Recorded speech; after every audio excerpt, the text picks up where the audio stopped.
Women wearing traditional Islamic veils can be seen walking through the picturesque streets of Old Havana. But increasingly, these women aren't tourists from far-flung places.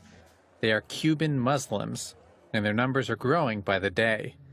Most are converts to the religion and say they've embraced the faith for a range of reasons: spiritual revelation, religious curiosity, or because they're in a relationship with a Muslim partner.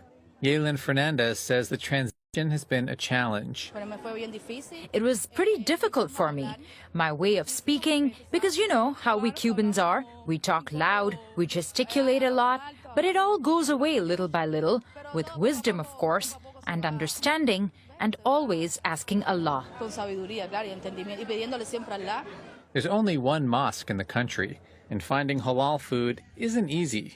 But these women aren't dissuaded. Mariam Camejo is a 27-year-old journalist who converted to Islam 7 years ago. She's deeply involved in the local Muslim community and teaches Arabic and Quran classes at Havana's mosque, which was inaugurated in 2015. The veil doesn't make me feel less Cuban. It doesn't even make me Arabic, because I'm not.